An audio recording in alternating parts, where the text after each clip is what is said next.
Hello, guys. Welcome to my channel. My name is Miracle, Mimi for short.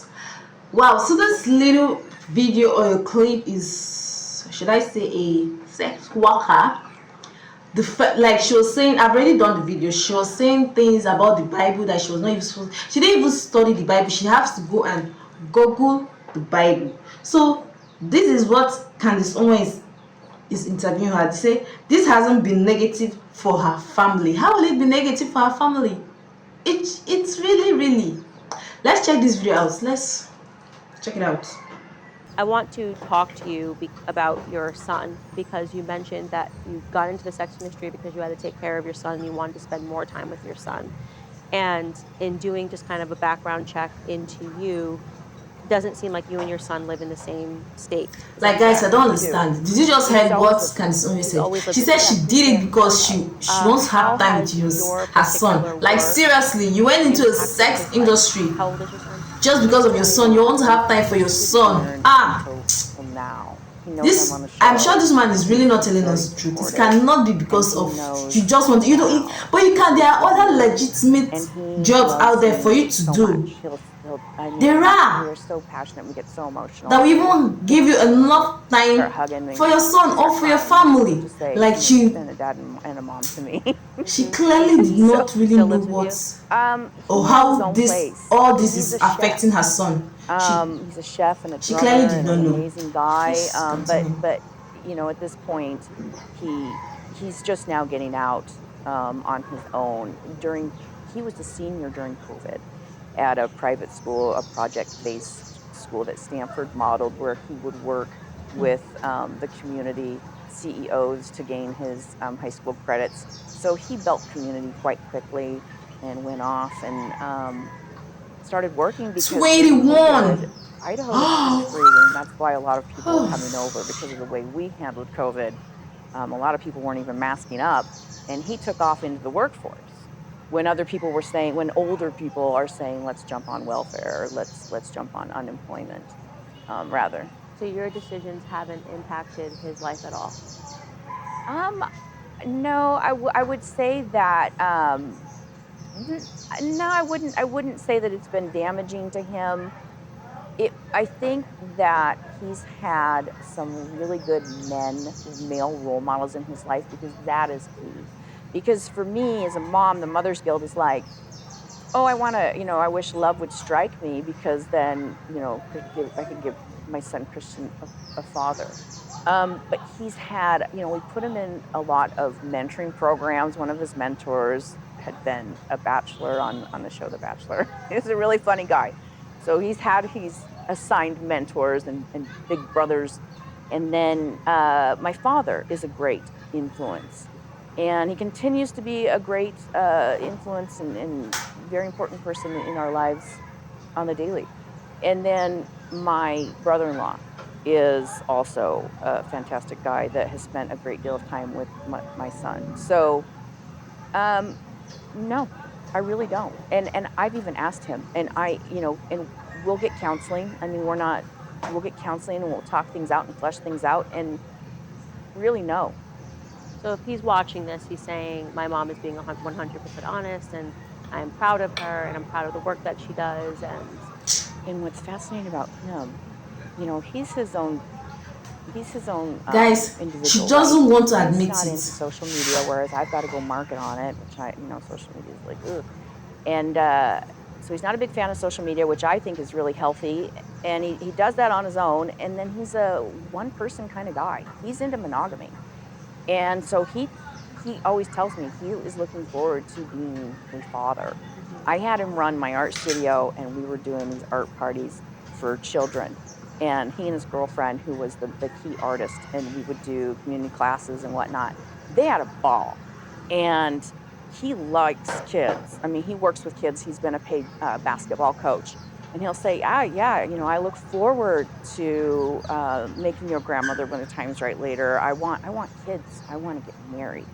That's my son, his authentic individual self. And then he respects me for my individual self. But his friends could book you? No. Well, never. They can. Well, they won't, and they don't. Okay, but they could, in theory. Well, if they wanted to attempt, but they wouldn't, Why are you so sure that they wouldn't? because I've been like a mom to them. Okay. I've been like a mother to these So kids. he never faced any no, teasing from boys saying, I could book your mom tonight no, and sleep with your mom. nope. Okay. And so in the Hasn't way that dealt with that junk. you market yourself on social media, your son and his life is not a consideration. It has not been an issue, and he has reaffirmed, and so have, my supporters, my counselor, that I have nothing to be ashamed of. Okay. So, I mean, if Because we your want to, Twitter feed is it's pretty, it's very pretty graphic. It's you explicit. giving It is explicit. So, blowjobs to obviously, men. yes, It's porn. I mean, correct. it's just porn. Yeah. So But at that least you're I'm saying being, has no impact on your 21-year-old son. That you can just go to a public Twitter feed and see his mother saying like, "I'm gonna take a big black cock," which is something that you've tweeted. yes. No, doesn't impact your son. No, no. You Well, think any first of all, person I'm shadow watching banned. this is not going to think that you're being a little dishonest right now. Um, Look at my son's not out there looking for my porn, and neither are his friends. Nobody says anything to him. Like And seriously. people are welcome to think what they think. People could harshly judge you and think your children are going to have problems in the future because of what you've done in terms of false narratives. Going after that individual that did not shoot up the Robb Elementary School and putting them on blast, like there's a ton. Robb Elementary School? Yeah, all the news reports about how you had falsely accused a trans individual of being the killer. I think you're confused. I think you're talking about the Texas Elementary School. Yes. And the Is that it? photos of the kids Yes, that were, it was the correct person that I identified. We were having a debate about whether or not this kid had gender identity issues, which has never actually been answered. Okay. They just said conservatives think he's trans. There's not enough evidence for that. Other people are saying that he just liked to wear eyeliner. I didn't identify the wrong person. So Okay, I don't, that's I think good. my kids will be pretty okay, good. with the correct person. And you weren't named in the insulting description. somebody who's in a wheelchair that represents Skims. Like there's a model and there's stuff out there that are saying that you insulted the Skims model and No, we were she's in a wheelchair. No, not because she was in a wheelchair. Okay, because Yeah. there's like that's out there. Yeah. Definitely, I think media getting a story wrong about, a debate about whether or not somebody is trans or whether or not we covered on the show whether people are pandering when they start doing these sorts of disabled commercials is a little bit different than saying like, Oh, I watch see me where you're swallow going this with big that. black cock. Can you agree? That's a little different for a boy growing up. Like, Well, mom's debating whether or not this person is this that you got gender. the wrong shooter wrong, that's I didn't. terrible. But I didn't thank get the shooter goodness, wrong. thank goodness. Never Okay, have good. gotten the shooter Good, wrong. because I'm like that's kind of mean spirited. Because a lot of people like what you do. I like how you took the approach in the stand on COVID. But any false narratives and part of why I thought when I saw some of that stuff, maybe perhaps falsely reported, and it is falsely reported in the news. There's multiple articles saying seriously, that you guys. were identifying the wrong person. No, that they you were doing it. talking about whether the identity of the person. You may have just misunderstood the article. Okay. There was a debate, and I still hold that kid had gender issues. So it's my stance on a boy that was dressing in a certain way. They felt that conservatives were wrong in their assessment on the gender identity.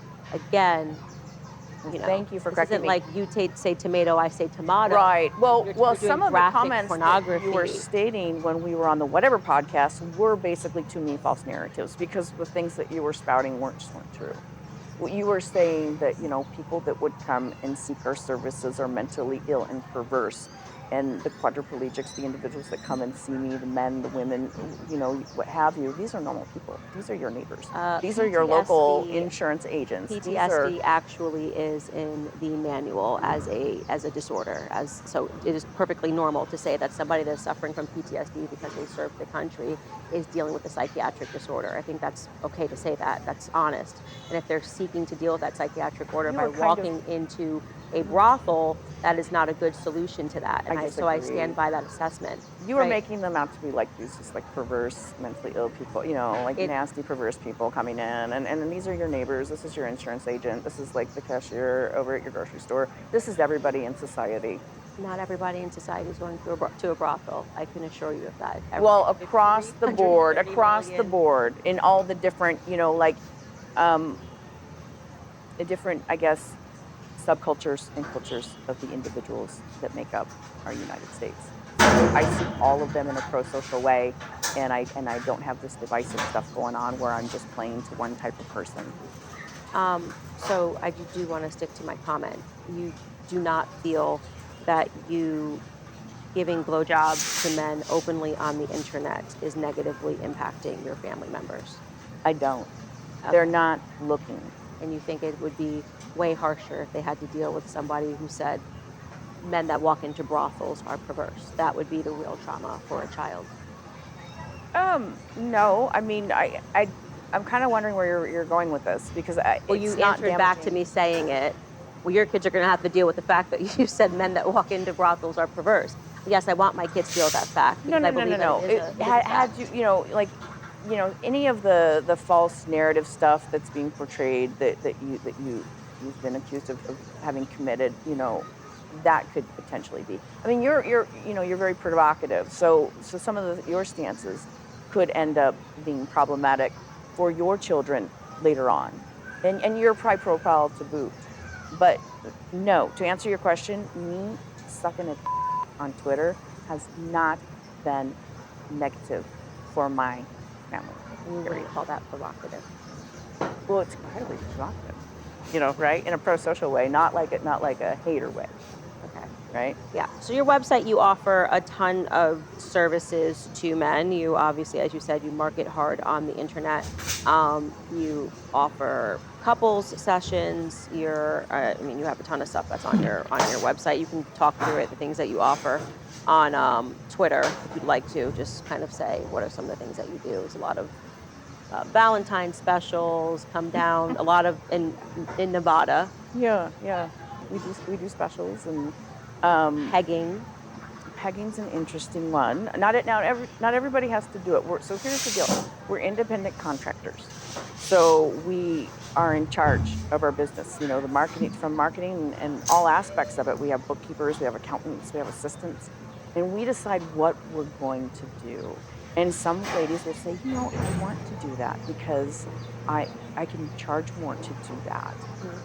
And it's very fascinating when somebody chooses to partake in some of these kinks and fetishes. I know that you'd implied that maybe that on the whatever podcast that some of these kinks and fetishes basically to you equate to mental illness, but I wouldn't say so, especially knowing the people and why they might want what they want. I know a gentleman that had a head injury early on. I know, right? Head injury. Right. No, he's a brilliant guy. He's in the finance industry. Nothing's wrong with him, but he had a head injury and then came to see me. He'll square your portfolio away just like that. It didn't affect his math. But when it's happening, like seriously, I'm not negative. Certain things this one, she's just lying to herself. To me. Oh. So he'll want you to do some things that are a little bit more rough around the edges, so he can feel, and he can kind of psych himself out and get himself to an orgasm. He's had to learn to do that. But if somebody who's a little bit more sheltered and closed-minded, they got that messy. That's right all I center can see. might look at that and say, "What a freak! What a perverse freak!" And it's like, no. I understand why he wants what he wants. I understand his flavor. I understand him. She's not even ashamed. Again, you're relying on exceptions and not the rules. The people that are seeing you. I think it's probably a rare exception that you have someone who needs to troubleshoot because of the injury that they had. Yes, I don't really know what to say to this woman right now. But for me, she's deceiving herself if she thinks this doesn't affect her family in a negative way. Even though they're all smiling, shining their teeth, but inside of them, they are not happy with what she's doing. Maybe they cannot come out to tell her, blah, la, la, la, la, la, la, la, la. I don't really know. But it's so very, very, very sad how people will use their children as collateral damage for their misdeeds, their sins, their wrongdoings, their moral acts. Like, come on, parents, you guys are more than this. You cannot tell me that you are going into this because of your son There are many things you can do without getting your hands dirty, without getting your body dirty. Like God will say, or like what is written in the Bible, your body is the temple of the Holy Spirit, is the temple of the Lord. You can't necessarily be using your body for money. It's not good. Let me know your thoughts in the comment section. Watch, like, and subscribe to my channel, and have a nice year ahead. Happy New Month, guys. Cheers.